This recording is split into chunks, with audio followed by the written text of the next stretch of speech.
Legal. Vamos resolver agora o exercício 4 da lista 5. Ele fala o seguinte: o diâmetro efetivo da molécula de CO2 é 4,5910 elevado a menos 8 centímetros. Qual é o livre percurso médio de uma molécula de CO2 para uma densidade de 4,91 kg por metro cúbico? Ele quer saber qual é o livre caminho médio, o livre percurso médio de uma molécula em um gás. Tá? Então, esse é um problema de livre caminho médio, livre percurso médio. Então, a gente tem que saber como calcular, né, esse livre caminho médio. Então, vamos fazer uma discussão primeiro aqui, aí depois uma discussão para dar uma ideia de onde vem a fórmula para vocês. Vamos pensar no seguinte: pensa numa molécula de gás em movimento, que é o que a gente tem nessa figura aqui. Você tem uma bolinha, essa bolinha se movimenta. E ela vai batendo em outras bolinhas, né? A gente pode pensar em cada molécula como uma bolinha e elas vão se movimentando com uma certa velocidade e uma vai colidindo com a outra. E elas colidem com a parede do recipiente, tudo isso. É isso que dá origem à pressão do gás, por exemplo. E aí o que a gente quer calcular, o livre percurso médio, é qual é a distância média que uma bolinha, uma molécula do gás tem que andar entre duas colisões, ou seja, qual é a distância que ela percorre entre duas colisões com outras moléculas. Tá? Como que a gente faz isso? A gente calcula um volume, a gente pensa no... a bolinha tem um diâmetro D, né? E aí a gente pensa num volume, e esse volume é definido pela seção de choque e pela distância que ela anda. A seção de choque, que a gente vai chamar de sigma, é πd², onde D é o diâmetro efetivo da molécula. Tudo bem? Por que πd²? A gente pensa no seguinte: a bolinha está aqui, ela tem um diâmetro D. Tudo bem? Ela tem esse diâmetro D aqui. Tá? Então, o raio dessa área, dessa seção de choque, também é D. Porque essa seção de choque aqui, ela tem um diâmetro 2D. Tudo bem? Um diâmetro que é o dobro do tamanho da bolinha. Tá? Então, o raio da seção de choque é D, que é o diâmetro da bolinha. Tudo bem? E aí a área fica sendo πd². Legal?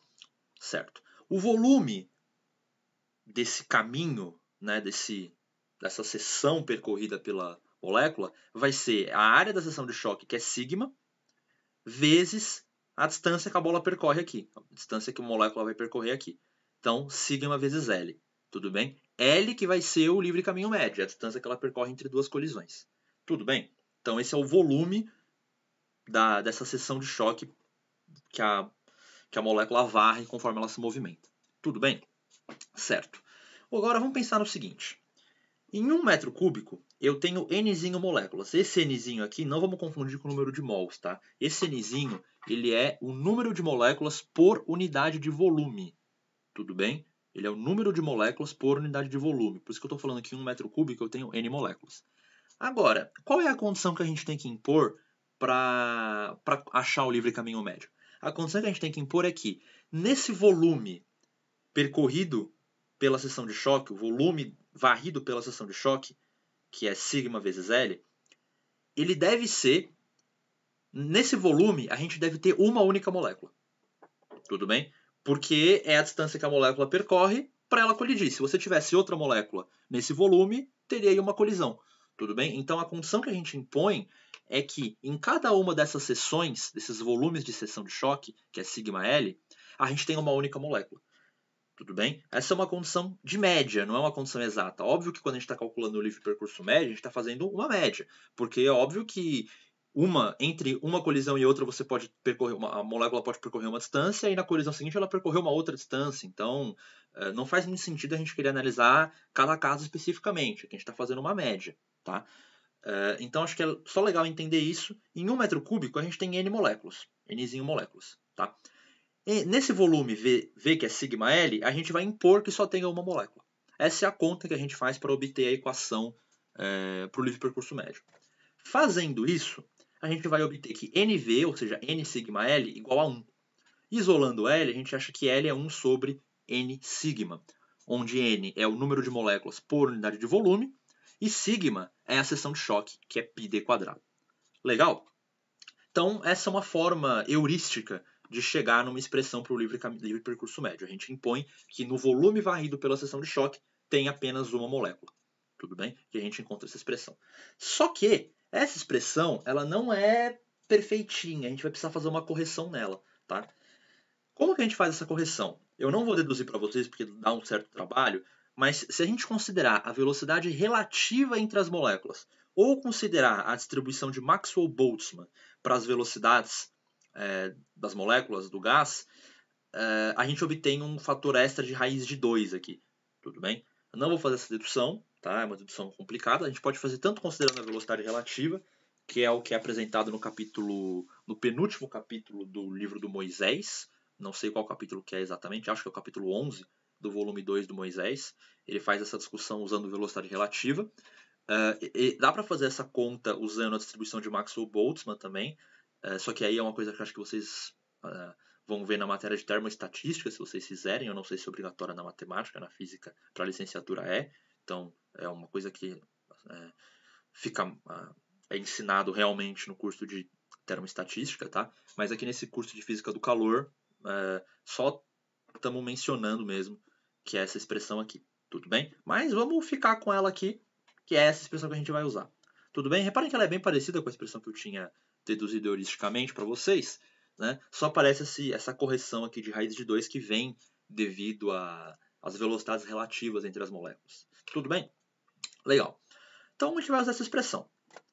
Só que eu preciso calcular o número de moléculas por unidade de volume e eu preciso calcular a seção de choque, né? Então vamos calcular primeiro o número de moléculas por unidade de volume.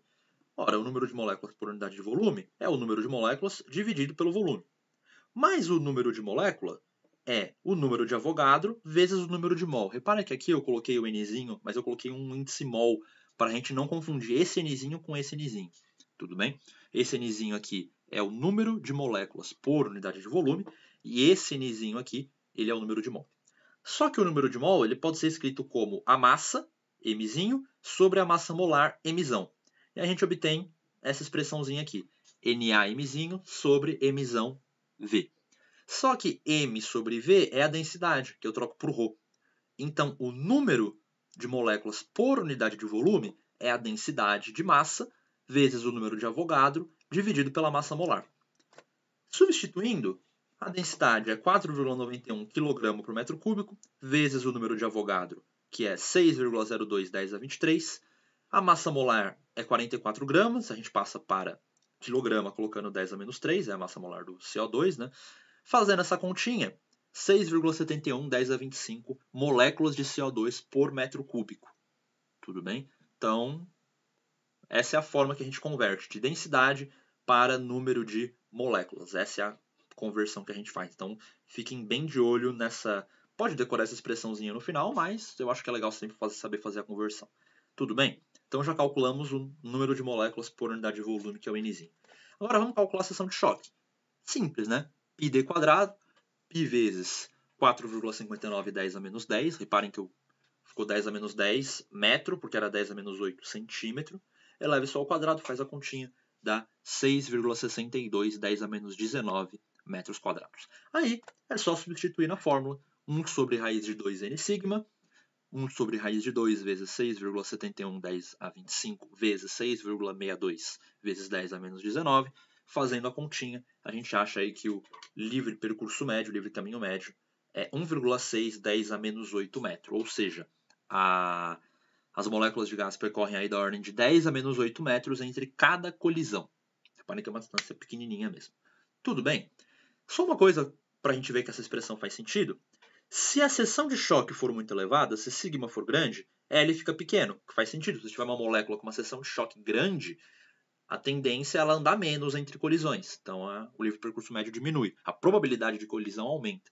Esse livre percurso médio está relacionado com a probabilidade de acontecer a colisão. Tá? E o N, se o Nzinho for grande, significa que a concentração de moléculas por unidade de volume é elevada, a probabilidade de acontecer uma colisão também aumenta. E aí o livre percurso médio diminui. Então faz sentido o livre percurso médio ser inversamente proporcional ao número, à concentração de moléculas e à seção de choque. Tudo bem? Então é isso, essa questão era bem simples. Era só aplicar a fórmula, né? Então eu quis deduzir a fórmula com calma para vocês, pelo menos não deduzir ela exatamente, mas dar uma noção de onde ela vem, né? E também discutir como que eu converto de densidade para moléculas por unidade de volume e como que a gente converte como que a gente calcula a seção de choque se a gente tiver o diâmetro ou o raio efetivo da molécula. Tudo bem? Então é isso, espero que vocês tenham entendido e Vamos para o próximo problema.